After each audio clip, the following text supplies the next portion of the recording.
areas are the green, orange, and the yellow, are the major components of what SEL teaches. So it teaches self-awareness skills, how to be in tune with and understand your emotions, your feelings, and five areas are the green, orange, and the yellow, are the major components of what SEL teaches. So it teaches self-awareness skills, how to be in tune with and understand your emotions, your feelings, and five areas are the green, orange, and the yellow, are the major components of what a repeat, some kind of audio repeat going on. Do you hear that, or is it just me? That was strange. Dr. Mina, do you hear some kind of audio repeat? Are you okay now?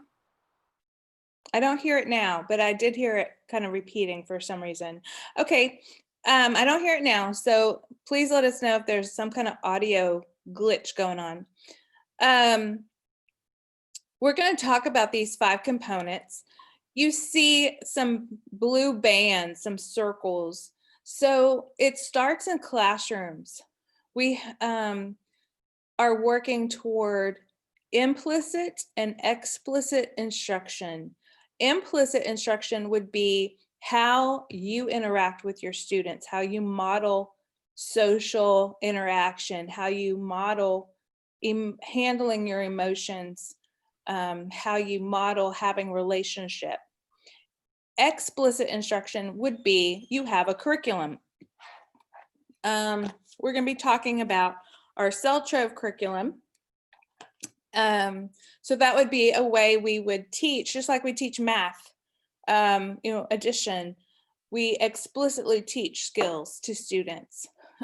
School-wide programs and practices are in place to generalize those skills, not just in the classroom in isolation, but we want those skills practiced, supported, modeled by everybody on campus.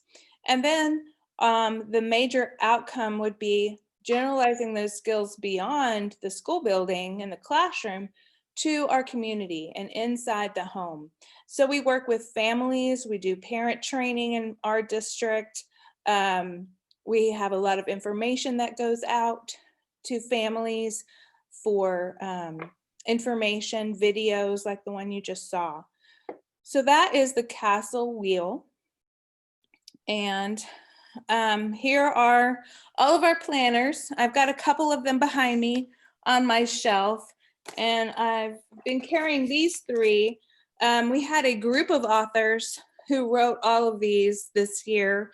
And then I specifically wrote the middle school planner. So it's amazing to see this work actually in real life in your hand.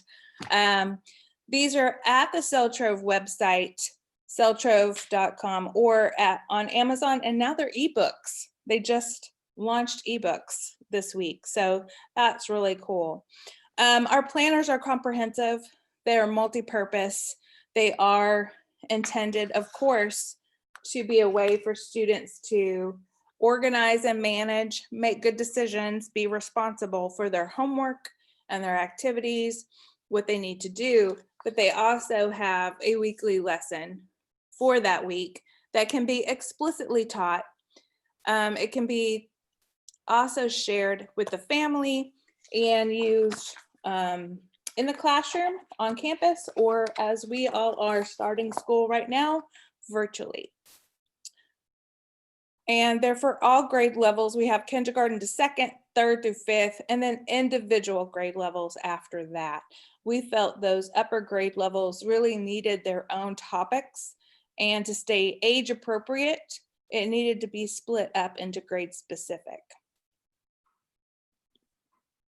So let's get started with our Castle competency of self-awareness. Self-awareness is typically where explicit instruction starts, because unless students can identify emotions that they are feeling beyond the 4 basic emotions, of happy, sad, mad, and afraid, it's really difficult for them to demonstrate the other competencies.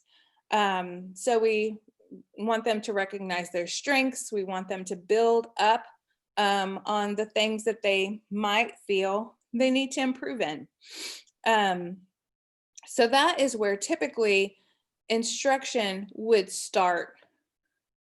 With our Self-Trove planners, we do begin with self-awareness as a foundational skills. And we have a lot of lessons in the first unit that really help students identify their emotions, their thoughts, behaviors that they need to kind of tune into and maybe start working on the self-management skills, move over into their relationship skills or social awareness, or make good decisions. Here is an example of the Self-Trove lessons for our elementary students. So they're big, they're hopefully look appealing and user friendly. We try not to be too wordy, which was very hard for me because I like to write a lot. So I had a lot of editing support and help to make mine less wordy. And they're activities that kids would enjoy and also gain more meaning out of it. This is also something included in the planner. This is from the elementary planner, but it's also included in our upper grades, a dictionary of emotions.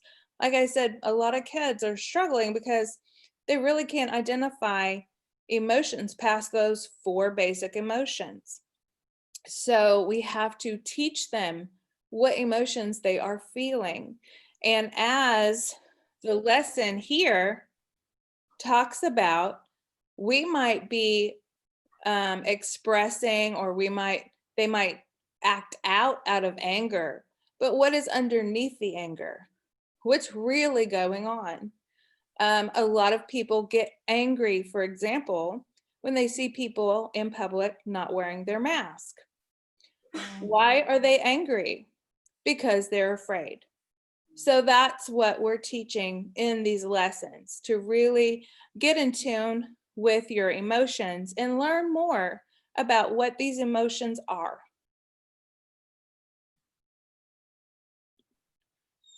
Here's a middle school example. This is my example. And I really wanted to lead students into understanding that emotions are more than just emojis, because that's, how we communicate now.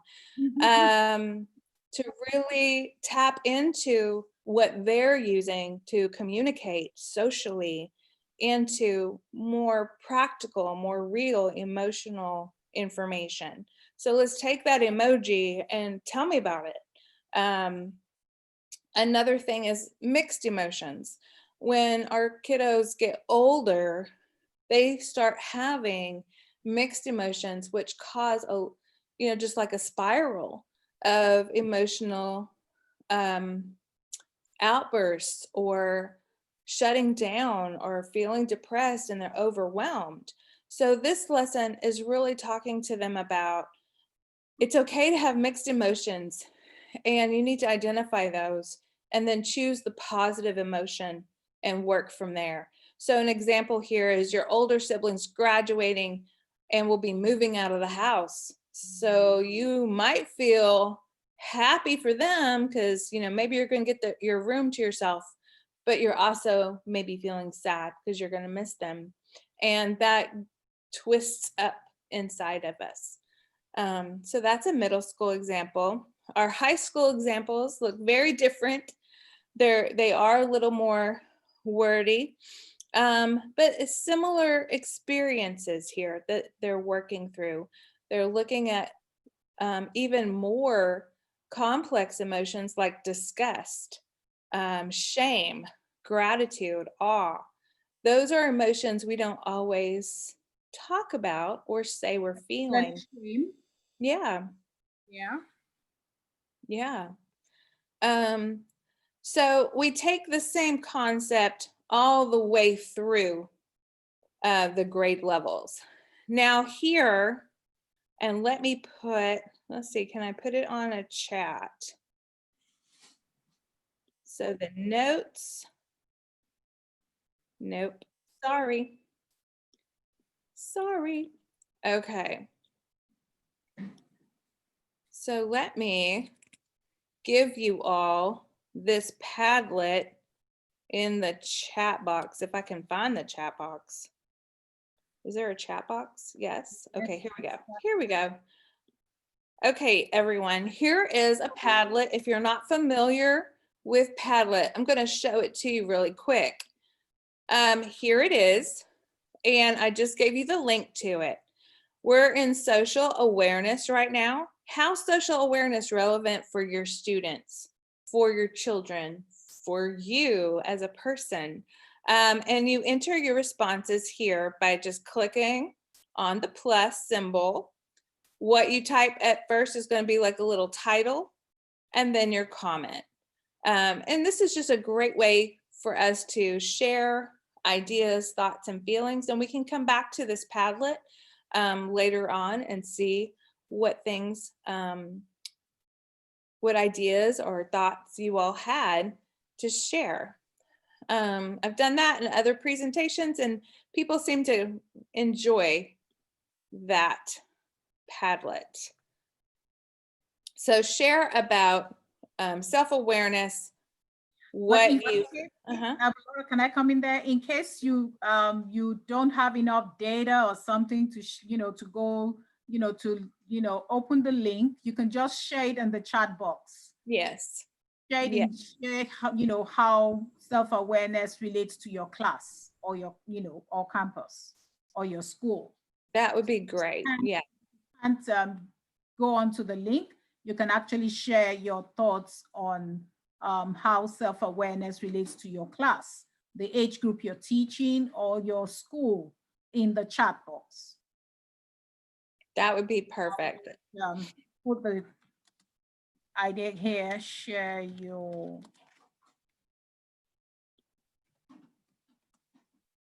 So you can go on, Laura. Okay, so next is self-management.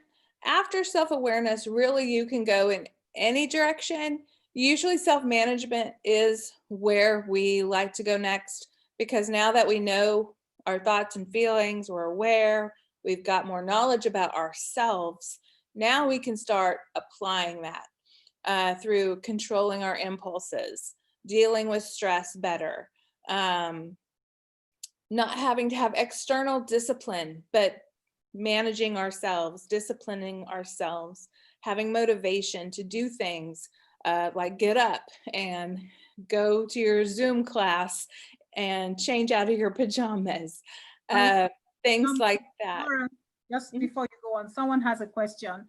All Yeah. right. Introduce yourself and then ask your question. Unmute yourself.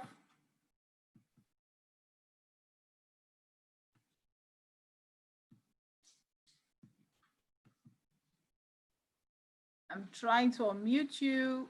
I don't know what's happening. Unmute yourself. My mute box is not working. Okay. Do you want to put your question in the chat box? Unmute yourself.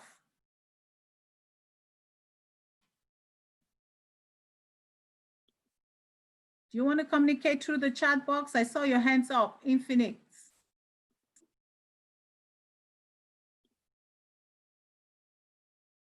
Laura, please go on. Okay. So what this looks like in our planners is utilizing what they learned in self-awareness and relate that to self-management, like I was explaining. After they know how to regulate those emotions, their relationship skills should be able to improve because they're able to communicate more effectively what their thoughts are, their feelings. asking for help. They can also start working on responsible decision-making skills, which is another CASEL competency. Make decisions about what they need to do next in a situation, or make a better decision due to self-management about turning in their homework, things like that. So this is our next area that we work on in our planners, student planners. Here's some of the lessons for elementary school, what they look like. Listening to your body, self-management. We have to tune into our emotions, but we are teaching students that their emotions really have physical consequences. If I am nervous, I start clicking my fingernails together or clicking my pen, tapping. If I'm angry, might make a face, a mad face, or my fist might clench. So this lesson is really teaching them how to physically monitor themselves, their responses to emotions. And this is talking about what's in your control. And once we understand, or children understand, and I dare say adults understand, what is in your control, worry about those things. And so that's what this lesson is all about. Pandemic, I cannot control. I can only control what me, my family, my circle can do about it, right? And take care of each other. Middle school examples. This is another example of what are you in control of? We're in control basically of what we can do, what we can see, touch, feel. And then locus of control, meaning things, the feeling that you can make a difference. So locus of control is talking about, or teaching students that not to feel they're ineffective, not to feel that what they are doing has no meaning or no consequences. So we want to have a strong internal feeling that what I do matters, what I do does make a difference, what I do can change things and change my outcome. High school continues that lesson about the locus of control, and they did a great job here using an anagram for the words. And then we're seeing that circle lesson from the elementary planner come over here to the high school age group in a Venn diagram. So they're taking the same concepts all the way through, from our youngest students to our oldest students, and just adding more information, more knowledge, more complex thoughts about that. So on that Padlet, which is in the chat, talk about self-management and how does that relate to your class or campus? What are your feelings or thoughts about self-management there? I'd say the same thing again. If you can, go to the link on the chat box, you can just, comment on the chat box here. If you can't go to the Padlet, just comment on the chat box here. I can't see there's no comment on, the self-awareness. Are we communicating at all? I need to know. And it's not a requirement. I will say another webinar that I co-hosted with another person for a group of school psychologists. They got a lot out of the Padlet.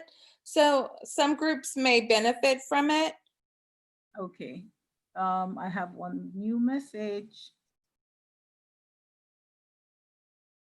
Olayemi, what are you saying yes to? Are we communicating? Is that a yes? Yes. Okay. You're communicating, yeah. Okay.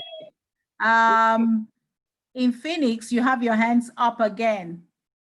Can you hear us? Can you unmute yourself and then ask your question? Hot 5 leads. Go ahead. Your hands are up again. Unmute yourself and just like Olayemi did, unmute yourself and let's hear you.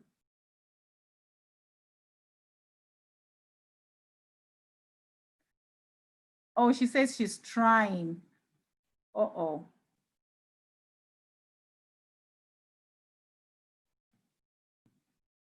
She's trying to use To some. unmute yourself, yeah. Okay. You know where, can you see the mic, where the mic is? We can hear you. You have to unmute yourself from the mic. Yeah. Thank you. Yeah, I'm typing. I'm sorry. I'm trying to answer the first question. Oh, okay. Your hand was up again. So Oh, I didn't know how. I'm sorry, please. That's okay. all right. Okay. Thank you. Technology is new for everybody, some of this. Okay. All right then. Go ahead. We're having to get really good at it. So I just opened the Padlet on my phone. So if anybody wants to comment or something, I can kind of monitor that. Okay. All right, relationship skills. So it kind of falls naturally that once a person, I'm going to say person, because even though we're talking about teaching students, adults, we all need this, right? If you look around anywhere or, oh, heaven forbid, look at our news, people need to work on these relationship skills, and the people I hope improve in these skills the most are adults. But communication, social engagement, teamwork, building a community, which, hey, we're doing that right now, all over the world right now. This is so exciting. So we are talking about relationship skills next in our planners and how that looks for students. How do we teach people how to have a relationship? And some of these actually were a little difficult to kind of tease apart and look at the explicit steps that we need to have healthy relationships. Again, all these competencies build on each other. They're interrelated. They can be explicitly taught, but also implicitly taught by example, modeling.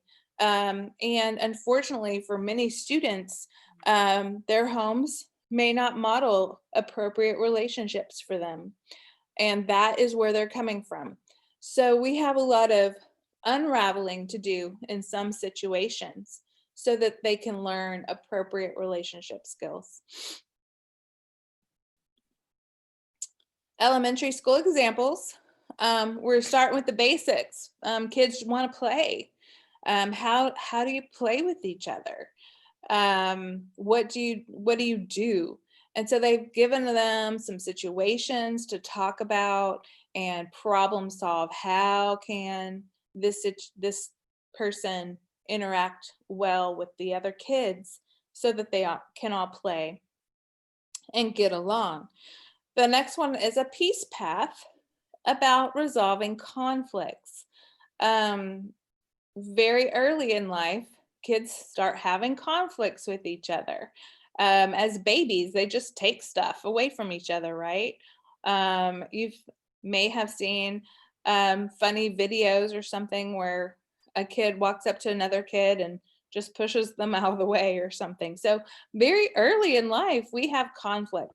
And so this lesson is teaching kids how to resolve conflict, how to address conflict in the first place, besides just pushing each other.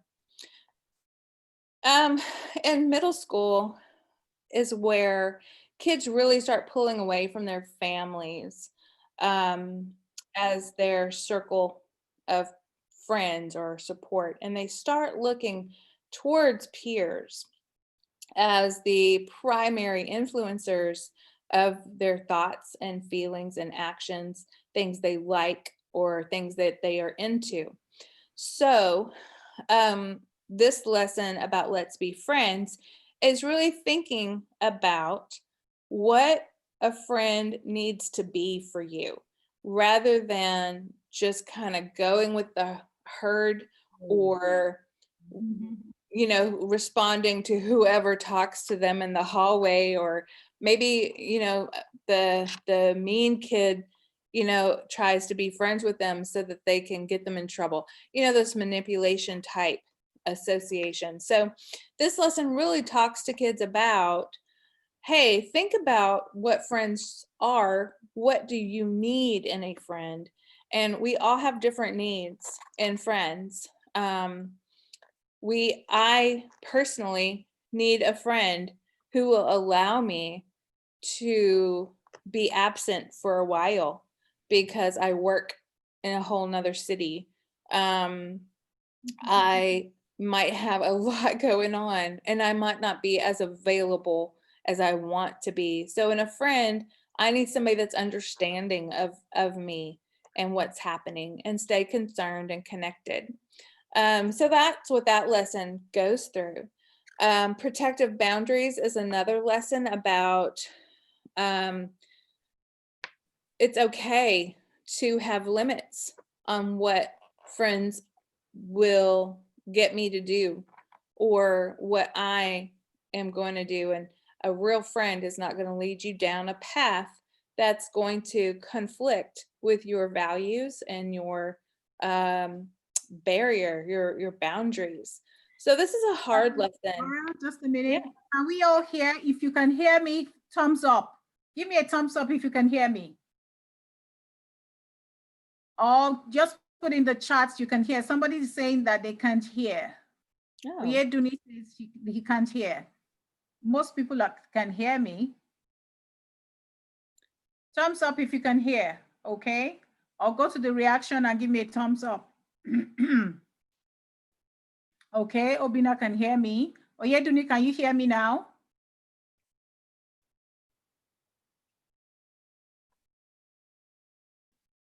I think there must be something wrong with your mic because everybody else can hear.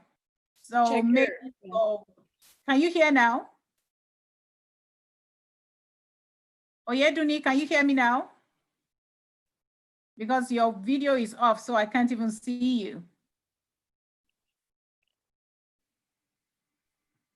Okay, Laura, go on. I'll just give him suggestions of what to do. No worries. And then our high school lessons talk about relating to friends authentically and interacting with adults, starting with teachers. Relationships with teachers can be real important. How many times have we heard, you know, one teacher influenced my life and made a difference? So talking about those things. So again, we've taken those concepts on through. There's a Padlet question on relationship skills and how those look for you and your students. And it is, what concerns do you have about student-teacher or teacher-student relationships? We recently did, well, I say recently, in February and March, we did a survey of our secondary students and teachers. And it's very concerning us. The results are concerning to us because although students shared that they feel respected by their teacher, and teachers reported that they feel, you know, fairly well respected by students, their relationship was reported by both students and teachers to be very poor. Only about 20% of our students in middle school and high school reported that they had good relationships with their teachers. 20%? Sad.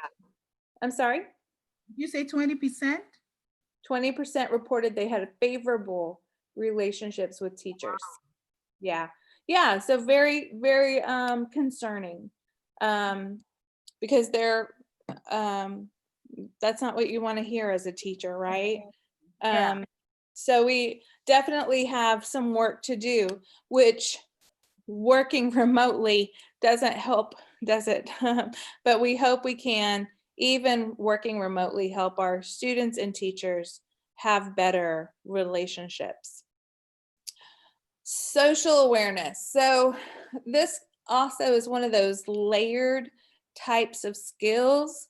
It's taking another's point of view, walking in somebody else's shoes, having empathy, appreciating diversity, and showing respect for other people. I didn't include it in here, but for empathy, if you're familiar with Brene Brown, she has a wonderful video on empathy. It looks like a cartoon with a bear and a fox, I think it is. And it's a wonderful video. Everybody uses it to teach empathy. If you Google that, Brene Brown and empathy, you'll find it. But social awareness is so important to our students, especially, I believe it's almost a pandemic as well, because here in America, and it's still continuing, we're having a lot of unrest regarding race issues, regarding appreciating everyone, no matter what ethnicity you are and background, and giving equal voice.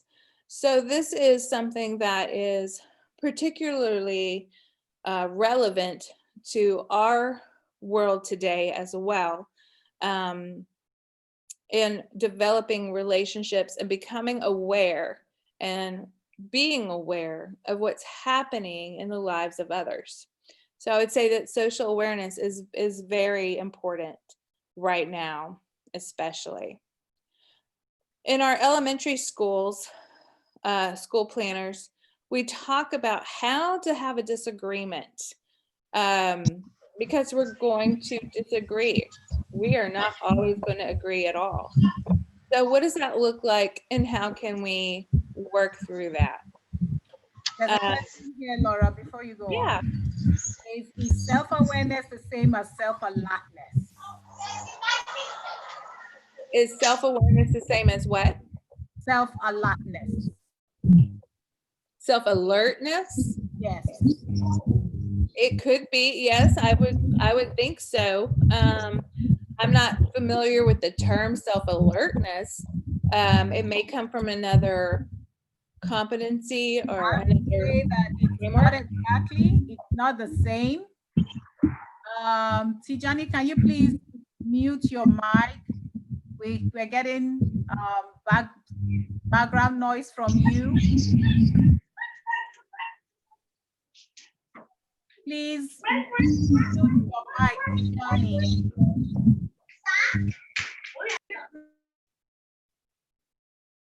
Okay, go ahead. Okay, yeah, it's not the same. You know, it's just been self-awareness is quite different from what, you know, from what where social emotional learning is, you know, is concerned. Okay, I'm not familiar with the term self-alertness. Self-alertness is just being alert to, you know, when you are alert to danger. It's more in terms of being alert to danger, but not self-awareness is more than being alert to danger. Mm-hmm. It's that they're different. That's all I'll say. They're different. Being alert to danger around you is more being. Oh, okay, okay. Yeah, you're Okay. sort of security conscious when you're self-alert. But when self-awareness is different when it comes to social emotional learning. Awesome. Awesome. Well, that makes sense. Alerted to danger. Interesting. That's an interesting term, and I'm going to look into that. That's new for me. Learn something every day. In middle school, our example here of social awareness is, you know, understanding differences from other people's point of view. And here's a basic, very simple example. If I was standing on the south side of this letter and you were standing on the north side of this letter, you would call it an M and I would call it a W. Who would be right? You know? So it's all about perspective taking, and there's a really great illustration website that has those pictures within pictures. And it's like, what do you see in this picture? Do you see the tree or the faces, that kind of thing? So it's just a real concrete way to teach that skill. And then here's a lesson about diversity. And it's really not how we are different, it's how we appreciate and enjoy and become aware of our uniqueness. So that's what this lesson on diversity is trying to relate to kids. And then understanding differences and prejudice. At the high school level, they get a little more in depth, of course. At that age group, it becomes really more, I guess, relevant to them at that age. And then on social awareness, on the Padlet, it is asking about what deficits have you observed in the area of social awareness in your students? In the chats, someone is saying, Obina is saying that he's actually, that his students have improved in the area of self-management, but many of them tend to do the right thing at the wrong time and give their priority to irrelevant social activities in the school. So I was saying that, well, I think that the question then will be, how do I teach my students how to, you know, be more conscious of their self-management, to develop their self-management skills in terms of priority? Right. That's a great question. And, you know, we are all probably guilty of that. I know I have done things and made the right decision, but waited too late. So maybe I didn't appreciate all the benefit, or, you know, it wasn't as impactful or something like that. And that's a great self-management learning skill. And a lot of times as adults, we might fuss at that student. We might point out, you know, that, hey, you know, good decision, bad timing, you know, we might point out the negative. So instead, maybe we should point out the positive. You know, how did you get to that decision? What was your thought process that led you to that decision? And maybe how can you maybe start thinking that through earlier next time? You know, start working on the next problem now instead of worrying about the problem they just, you know, went through, or the situation they just went through. So turn it into a positive for them. They might be beating themselves up, you know, that they didn't make the right decision at the right time, or they put something off, or, you know, let the situation get too bad. And there's actually a lesson, I forget what grade level it is right now, where I talk about that in the middle school planner, about asking for help. And I wanted to include the lyrics to the Beatles song Help, because it kind of, the lyrics really kind of talk about that. You know, hey, I'm waiting too long, but really I need some help now and I'm kind of desperate, is what that song is saying. So that's something that we do definitely have to teach kids, especially middle school. Like I said, start looking at their friends, and maybe they're not going to ask an adult for help because of how it will make them look to their friends or something like that. So we have to teach kids that it's okay to ask for help. They might need something just broken down for them. I remember when my daughter was little, asking her to clean her room, she was overwhelmed by that request because she couldn't break it down. So I had to break it down for her, pick up all the books, just the books, go through this room and find all the books. And once she had that task broken down, she was able to complete it. So that's what we have to do with kids and adults. We just have to break that task down for them and help them see the error of their ways and how they can do better next time. So next is responsible decision making. How timely was that question? So this is all about what we just talked about. Understanding what the problem is and analyzing that and doing it ahead of time and not procrastinating, right? Solving problems, evaluating how you did. What can you do better next time? Reflecting on that. And then getting into some ethics. What is your responsibility, you know? So that's what we talked about in our planners. This is really closely linked to self-management, as we just discussed. We have to regulate ourselves. We have to motivate ourselves to do what needs to be done. So this is where our thought process as authors came into developing responsible decision-making lessons. So here we talk about in our elementary books about making mistakes. Everybody makes them. What do you do with them? You know, do you avoid them? Do you get sad about them? Are you stubborn like my daughter and just put that chin up and, you know, not want to confront it? Things like that. Like So, that. Some yes. of us were like that growing up. So you probably might ask the question, who did she take after? Her father. So we all make mistakes, and that is the whole point of working with our elementary students on this lesson. Healthy Mind, Body, and Heart talks about that our whole self is involved in what we need to be taking care, how we need to be taking care of ourselves. So this is really a different lesson, in my opinion, that you don't often see, especially for elementary students. Taking care of our minds, our bodies, we hear about that, taking care of our bodies, and then taking care of our hearts, our emotions, you know, things like that. So this is a really unique lesson, in my opinion, for elementary students, for any students. We often hear about the importance of exercise and eating right and all of that to take care of your body. We're now starting to hear about mindfulness and what that is. But this lesson incorporates emotions as well. So this is a great lesson for elementary kids.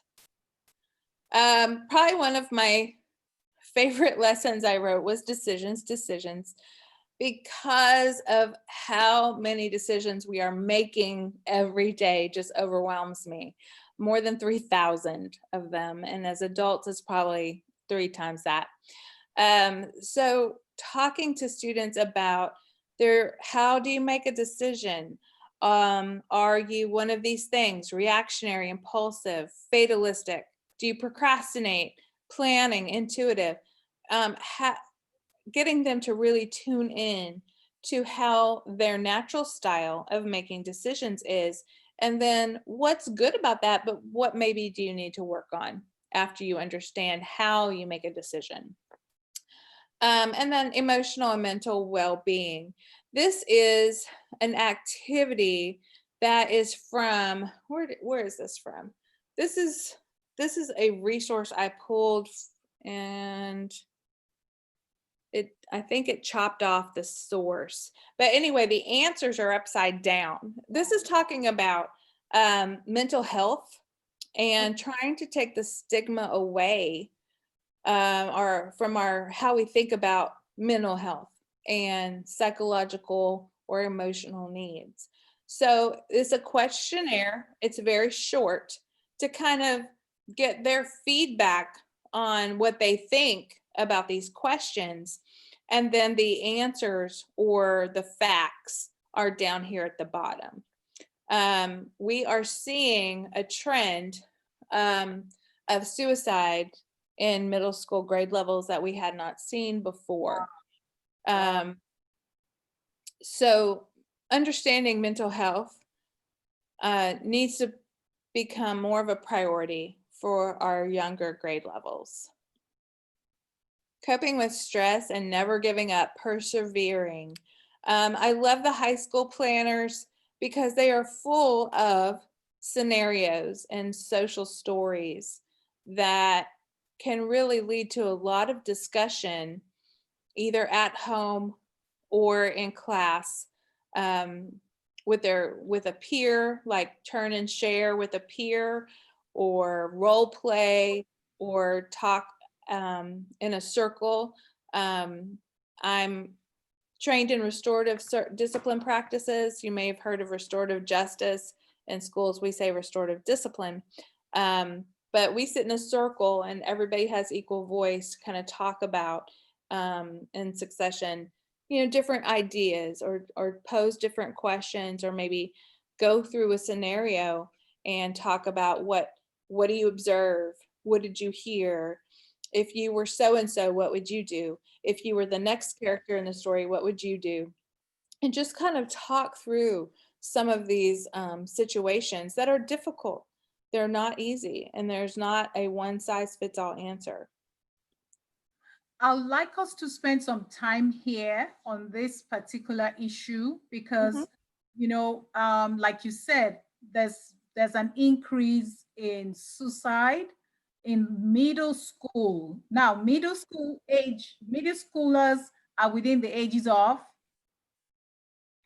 Oh, they would be between like 11 Yep, exactly. to 10, 11 14, maybe 13. Exactly. So you 14. can imagine children within the ages of 10 and 14 already giving up on life because of the challenges, because of the adverse childhood experiences that they've had. Mhm. So I'd like us to talk about this generally. Put it in the chat box. I mean, how does responsible decision making, wanting to choose life rather than death? Because, knowing, like what Laura just said, helping them to realize that people make mistakes, and then helping one another. They thought of helping one another. So I would like us to put in the chat box, or if you have a comment here, please join in or mute yourself and raise your hand first, and then I'll, take it one after the other, because this is very key. For instance, how would you deal with children who lost both parents to COVID? I remember the story from the New York, in New York. He's a teenager, he's a high school student, but he lost both his parents to COVID. But he came on air. He was interviewed, and he said, "You know what? I just thank God that I didn't die. Yes, they died. Yes, life is tough, but I'm alive. And I was in the same house with them, and I did not contract the disease." So there is hope, but some other child would have probably given up hope. And, what's the point? Who is going to help me now? Worry about all the negative situations that we're confronted with.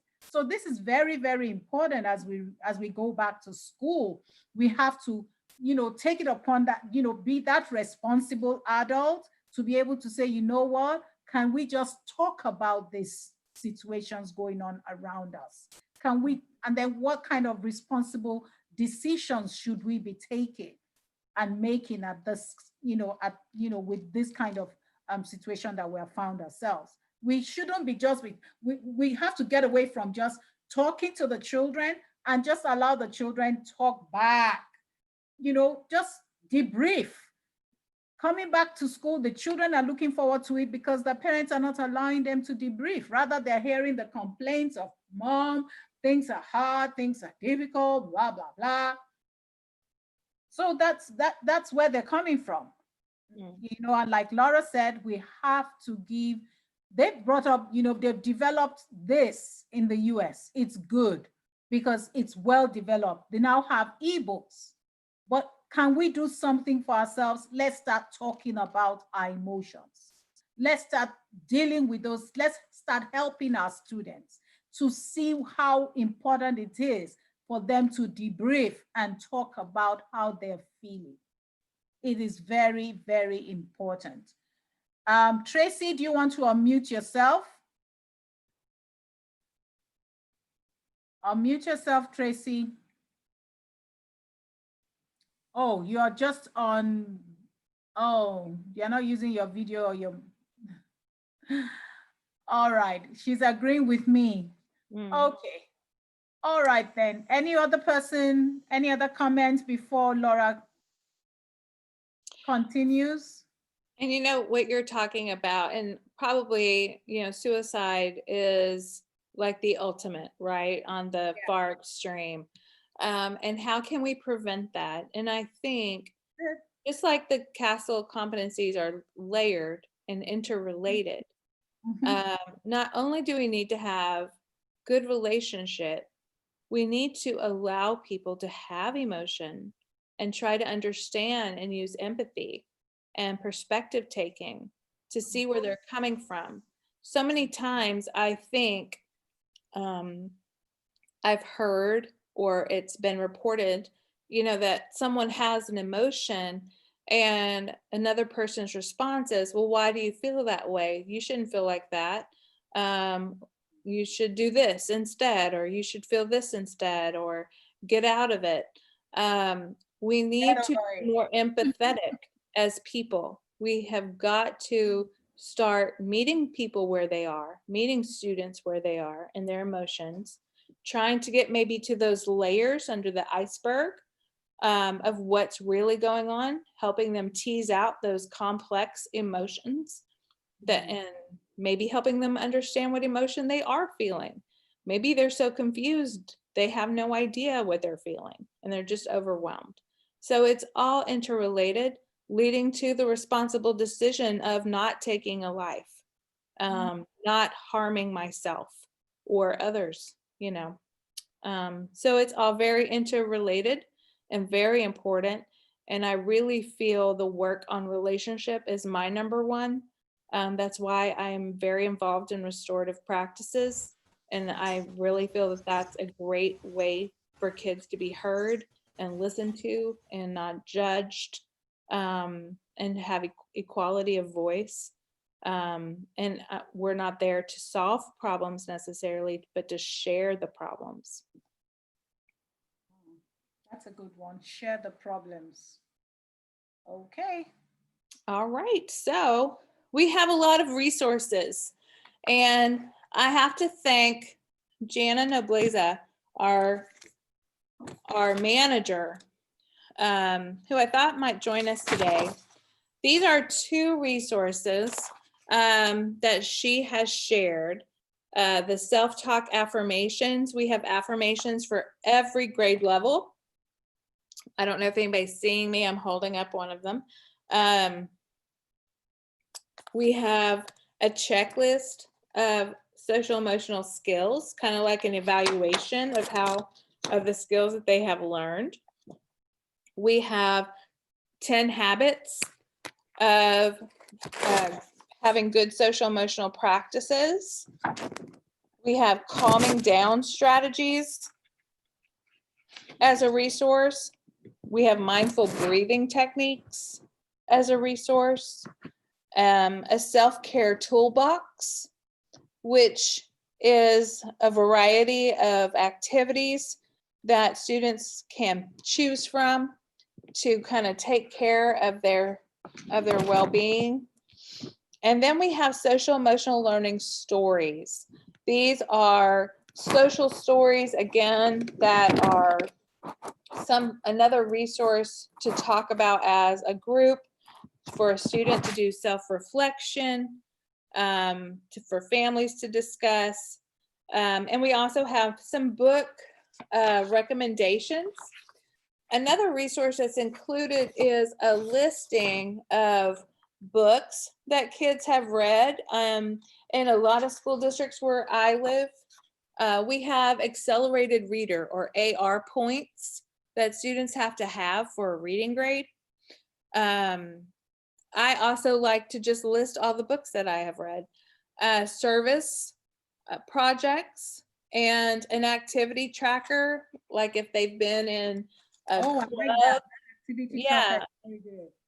Yeah, if they've been in a club at school or something like that. And we teach the kids in the planners that it's important to keep track of those things for their future, for filling out job applications Yeah. or applications to college or Because those are scholarship. skills they've learned over time, Mhm. over and over and over again. Right. In the planners, we start the year by asking students to identify their goals for the year. And throughout, that's like lesson number 1, actually.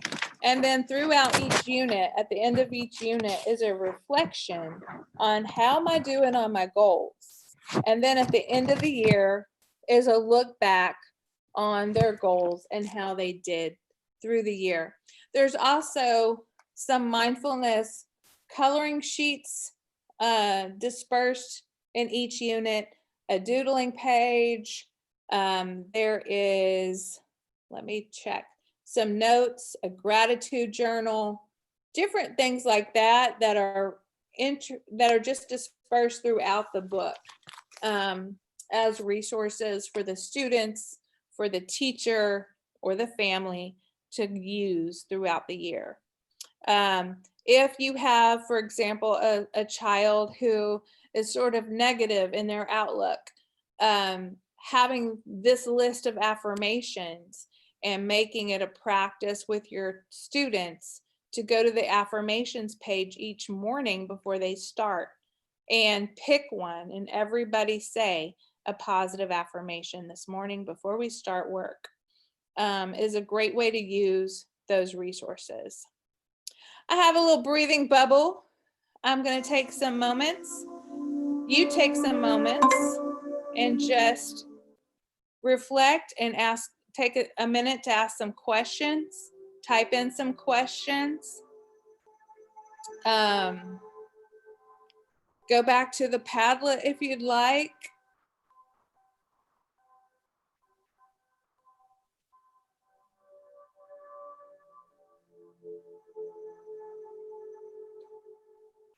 This is also a great thing to just plug in for your class. Instead of yelling at them to be quiet, start this video. That's a good one. Have it running when they come in. Have it running before they get started on the work. Someone is saying the Padlet is not editable.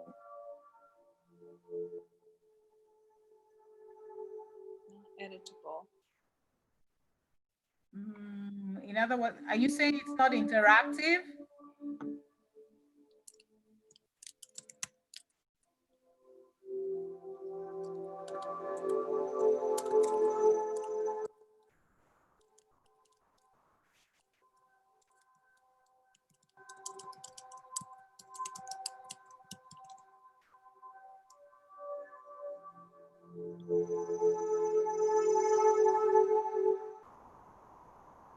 Okay, the plus sign below the, each question. Use the plus sign below each question on the Padlet. Yes. And it should work. Yeah. It should allow you to add your comment.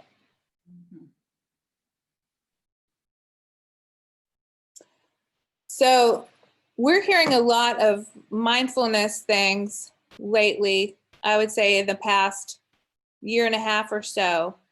And something like breathing exercises has been very well received by the teachers I've worked with and the classes, the students. What we usually what we have found in working in our district with social emotional learning is adults have to learn it first. Yes. Before you can teach this to your students. You can take a lesson out of our planner and you can go through it with your class. But if you don't have it in here and in here. It's in your head and in your heart. It is going to be just another lesson sometimes. So it's like if you internalize these skills for yourself, you will be able to have such a more powerful level of instruction in these skills than if you don't use it. Does that make sense? Yeah, so I think you need to reshare the Padlet link. Okay. Yeah, just reshare the Padlet link. Some people missed it at the beginning, so. Okay.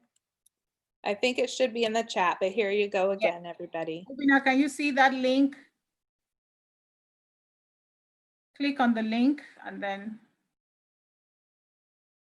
Great. Okay, great. Wonderful, Fran.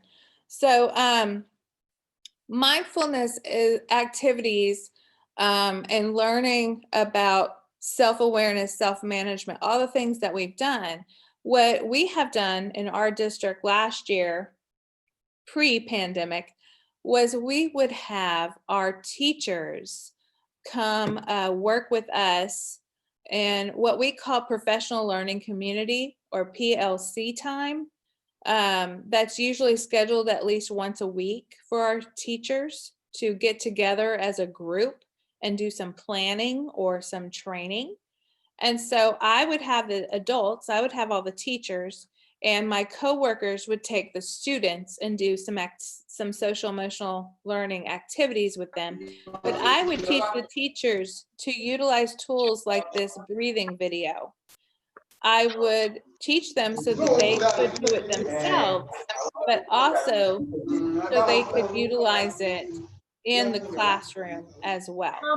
Can you please mute yourself? So anything that will help you will also help your students. And whenever you need a moment to breathe or regroup, you can probably assume that your students also need a moment to regroup and to breathe and have a moment. So anytime you feel a need to calm down, to get centered, to manage your own emotions, maybe you're overwhelmed with stress. If you are stressed out and you need a moment, your class is going to need a moment as well. So do these activities with your students as well as in your own time. So like I said, SEL's got to start with you all as educators. And we have just launched our online teacher course. It is incredible. This course has theory.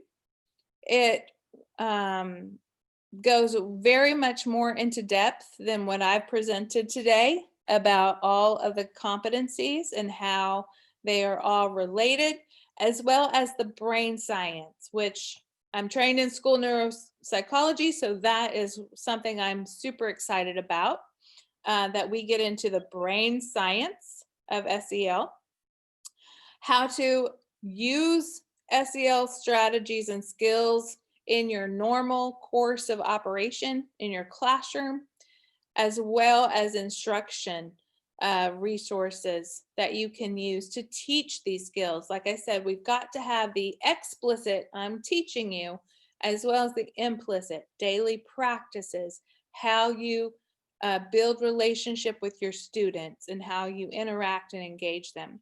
And then how teachers can support their own well-being.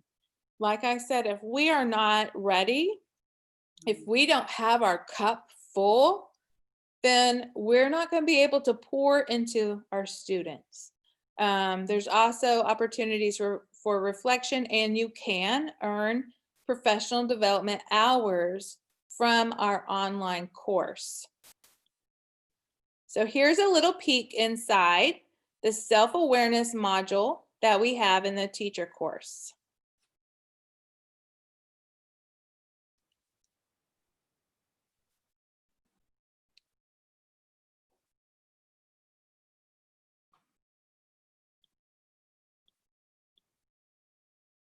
Okay. And I apologize, I don't hear the volume on air. Same here, we can hear it. Okay. So there was a video of one of our authors, and she's going through the same lesson we saw with the iceberg Mhm. and the emotions, the underlying emotions.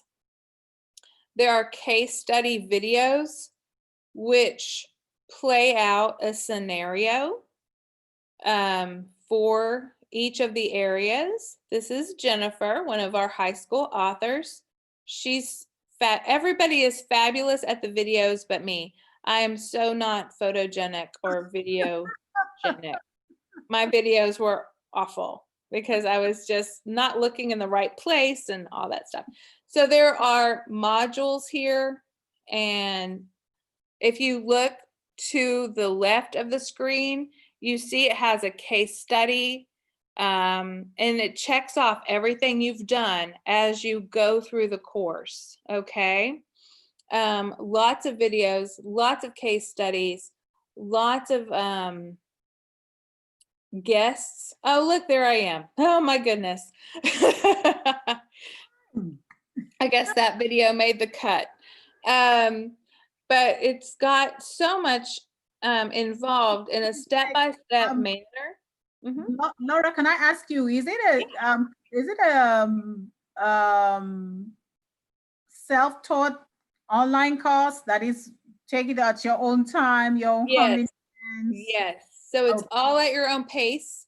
You can Exactly. go back, like if you didn't really understand, go back and listen to it again, or look at those resources again. You can always use it as a resource too when you move forward through the course, and it will check you off as you go. So when you return to the online website and log in, it will take you right back where you left off. Okay, that's good.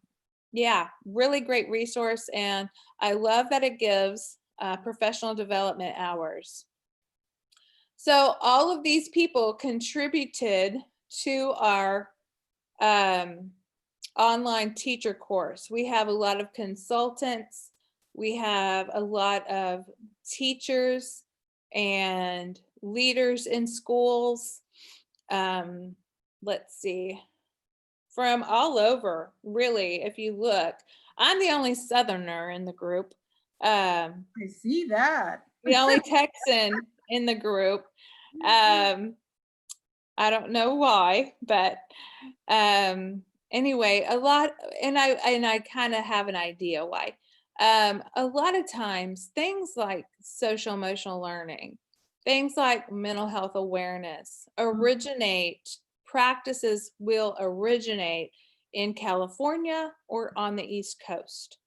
I'm not sure why that happens, but those two areas of the country and in the United States tend to be more involved in those types of issues or concerns, and then they kind of filter down towards the South.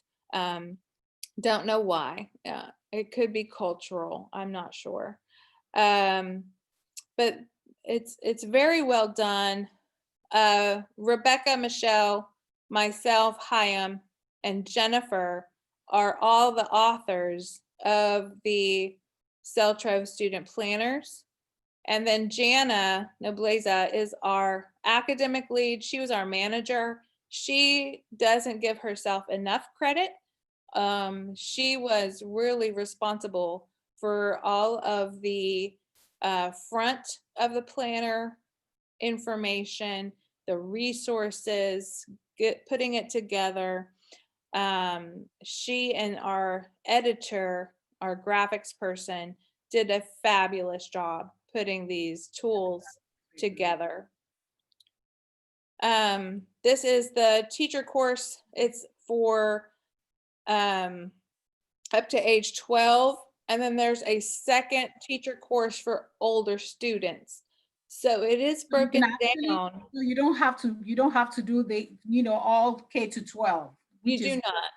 You just do- choose what year group you are Exactly. work with and, stick to that. Exactly. So if you're an elementary Yeah. teacher or educator, you're going to want the information for your age group. So it's age group specific. We did talk a lot about how we split those age groups up. And although our planners are grade specific, 6th grade and up, we felt that the teacher learning, the teacher training for those older students was good to have all together. It was appropriate. So we did talk about that, and we felt they needed to know the same information no matter what grade level they taught in secondary or elementary. So here's some more of what's included in the modules. We wanted it to be enough to be meaningful and to really educate people, but not so long that it took forever or it was off-putting. So the information might be a little precise and like it could have been expanded, but we wanted it to be salient. And this is something that's probably going to be reviewed and updated over time. I would expect this is brand new. It just launched. And if you look in module 3, restorative discipline practices, I always point that out because that's my thing. We get into a lot of ways to address some hard topics like bullying, making good decisions, and how that works. How to deal with peer pressure as well? Yes, absolutely. Absolutely. We have lots of teacher tips. And if you are on LinkedIn, on Facebook, or Instagram, I think Yeah, LinkedIn has a lot. LinkedIn is where it's at. There's lots of teacher tips that are included in the teacher resources. And Jana, again, she doesn't get enough credit. She pulls all of this together and utilizes a lot of the resources that we have written and pulls them together. And look, this one on the right, listen to the song Help by the Beatles. So I couldn't use the lyrics, but we could refer them to the song.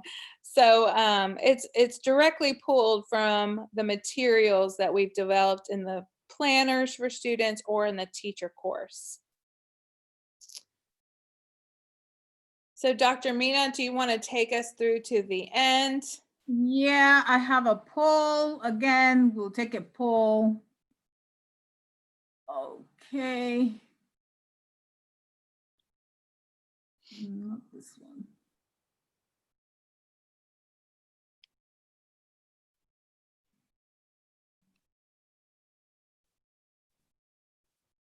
It's not taking me to the second poll.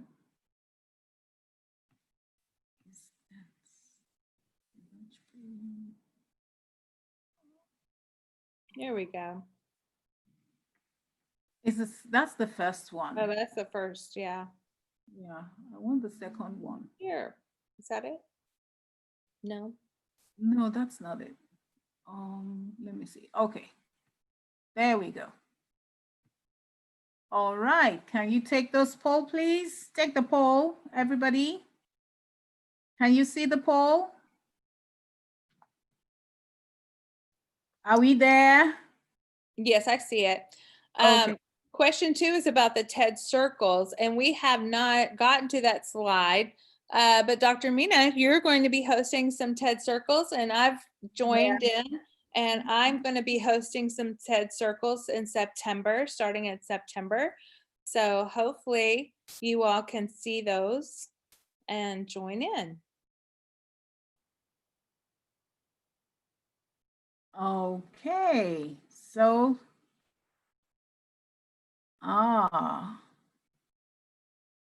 okay, so we have a few people who want to register for the teacher course. And quite a number are interested in the TED circles. Okay, good to know. Awesome. So Right. the your TED circles are going to be conversations specifically for SEL in Africa. Well, That's very interesting. well, we'll be looking at that, definitely looking at that. We're going to start with that, but a lot more to do with, because basically right now is trying to make sure that change occurs, that we all are ready for the change ahead of us, you know, and we're ready to embrace the change and how we're going to ease out into that. That's one of the reasons why I've been holding all these meetings for teachers and heads of schools, as you know, whatever position that they may be holding. Someone says, does the course come with certification? And what are the requirements? No requirements for the teacher course, but you will get a certification of completion and professional development hours. Yes. So yeah, there will be certificate of completion, right? Yes, for the training. Yes. For the training. Okay. So it's not a certification kind of cost that you're looking at. It's not a total certification cost, but you will get a certificate of completion as long as you complete it. Right. Right. So, And right. there is a cost. I can try and find out really quickly what that is.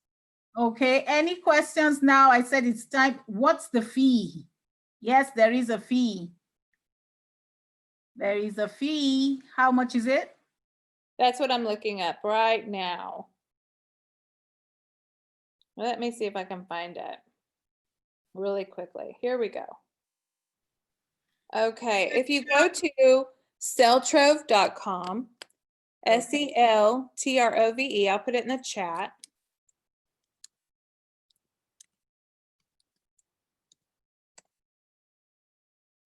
Oh, I should have put www, huh?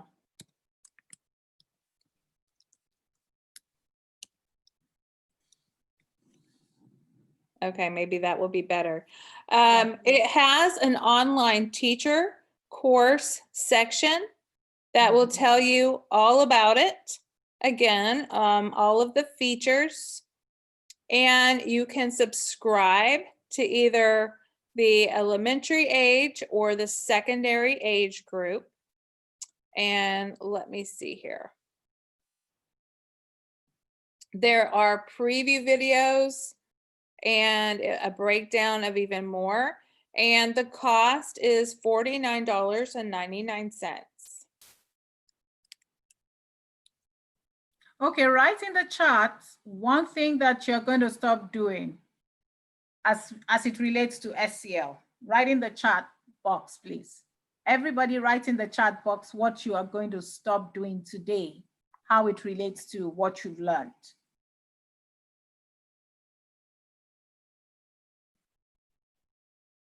What are you going, one thing that you're going to stop doing that is not, that affects your students?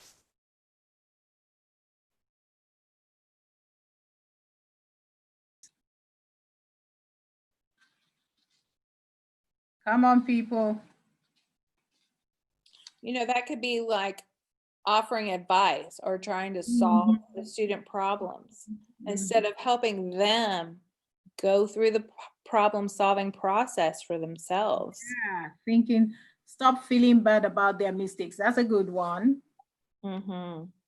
And then follow it up with one thing that you're going to start doing in line with SEL.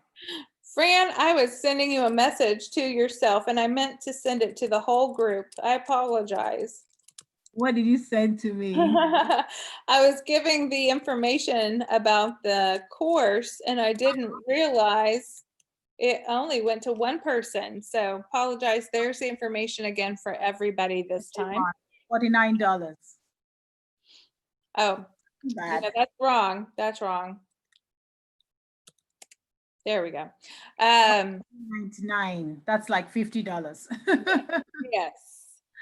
Okay, Yes. stop acting on children's emotion from home. Okay. That's a good one too. Mm. Yes, get them involved in the decision-making process. Yeah, Absolutely. definitely, definitely. And that is where we have to be ready to do that, right? We have to understand that process and have empathy. Excellent. Emotional education. Absolutely. That is step More one. emotional education. Yeah. Stop being rigid and unwelcoming. More open, accessible, listen more. Yeah. And give, I would also do give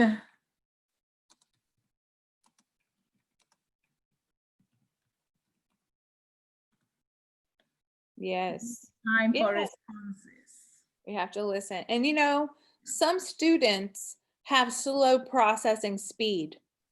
I'm kind of getting Give into them brain that sense science. of belonging in class. That's a good one too. Mm-hmm. Yeah. So for those students that take more time to process, it might look to teachers like Oh, they're not going to answer good me. one. And so we speak over them and don't give them time. Like someone was saying that you don't speak over teenagers, you speak to them eyeball to eyeball. Mm-hmm. Get it? Yeah, but when you speak over their heads, they're not listening. And then take parents through the process. That's another one. That's a very good one. Excellent. I think we're going to do something for parents, getting parents involved in the social emotional learning process. That's a very good one. Stop being emotional about the attitude of students. That can stop the relationship between teacher and student. That's a very good one as well. That's a very good one. Yeah. Don't take it personally.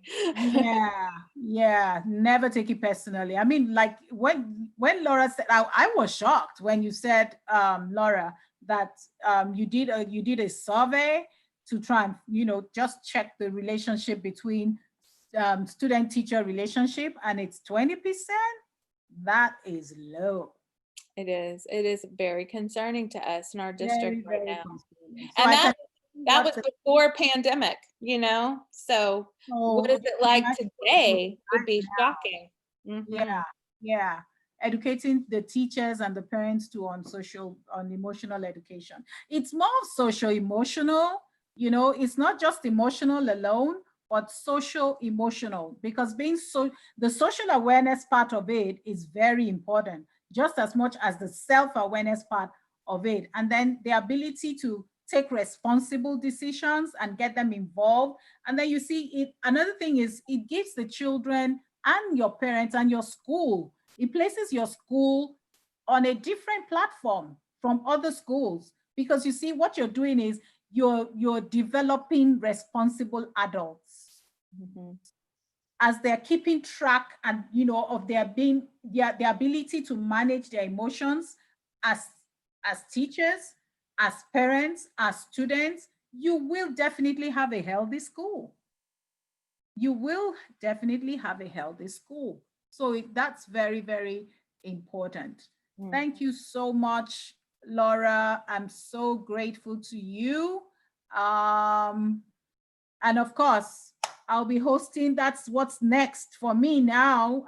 This is our last Zoom town hall. If I'm going to have another Zoom, it probably will be with a smaller group, with smaller groups. I'll be hosting the TED Circles, and one of the issues that we'll be talking about is how we can help teachers and how we can help parents make this world a better place. Let's make change happen, but starting from ourselves, knowing who we are, how we manage our own emotions, because that's another thing. I say that you cannot help someone manage their emotions when your emotion is all messed up. It's not going to happen. You have to be in the right frame of mind. You have to know what you're doing to be able to, help someone else.